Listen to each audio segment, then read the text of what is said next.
விழுப்புரம் அருகே புதுச்சேரி எல்லைப் பகுதியில் மனைவியின் ஆண் நண்பரின் கழுத்தில் கத்தியால் குத்தி கொலை செய்த சம்பவம் அதிர்ச்சியை ஏற்படுத்தியுள்ளது. கொலை செய்துவிட்டு மனைவிக்கு செல்போனில் தகவலும் தெரிவித்திருக்கிறார்.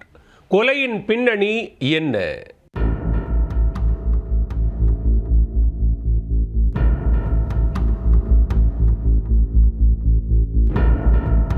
பீகார் மாநிலம் முஜைல்பல்பூரைச் சேர்ந்தவர் சுராஜ்குமார்.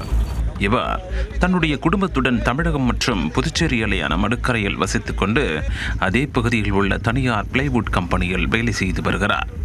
சுராஜ்குமாருடன் பணி செய்யும் பப்பு என்பவருக்கும் சுராஜ்குமாரின் மனைவிக்கும் திருமணத்தை மீறிய உறவு ஏற்பட்டு அடிக்கடி இவர்கள் இருவரும் தனிமையில் இருந்து வந்துள்ளனர். இதனை அறிந்து கொண்ட சுராஜ்குமார் பப்புவுடன் சண்டை போட்டிருக்கிறார். இதன் பிறகும் சுராஜ்குமாரின் மனைவியுடனான உறவை பப்பு கைவிடவில்லை என கூறப்படுகிறது. இதனால் பப்புவை கொலை செய்துவிட வேண்டும் என திட்டம் போட்டிருக்கிறார் சுராஜ்குமார். வியாழக்கிழமை அன்று மோச்சங்குளம் எல்லையில் உள்ள புதியதாக போடப்பட்ட மனைப்பிரிவுக்கு மது அருந்தலாம் வா என பப்புவை அழைத்து சென்றிருக்கிறார் சுராஜ்குமார்.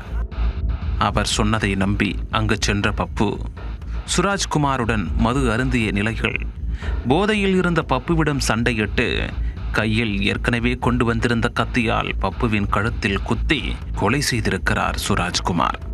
இரத்த வெள்ளத்தில் மிதந்த பப்பு சம்பவ இடத்திலேயே பரிதாபமாக துடிதுடித்து உயிரிழந்து விட்டார்.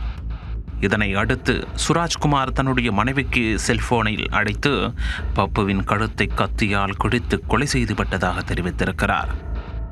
பதற்றத்தோடு சம்பவ இடத்திற்கு ஓடி வந்த சுராஜ்குமாரின் மனைவி பப்புவின் உடலை கண்டு கதறி அழுதிருக்கிறார். தகவல் அறிந்து வந்த வளவனூர் போலீசார் பப்புவின் உடலை மீட்டு உடற்கூராய்வுக்காக முண்டியம்பாக்கம் அரசு மருத்துவமனைக்கு அனுப்பி வைத்தனர். கொலை செய்துவிட்டு தலைமறைவாகிவிட்ட சுராஜ்குமாரை போலீசார் தேடி வருகின்றனர். சுராஜ்குமார் பீகாருக்கு தப்பிச் சென்றிருக்கலாம் என்கிற கோணத்தில் போலீசார் தீவிர விசாரணை நடத்தி வருகின்றனர்.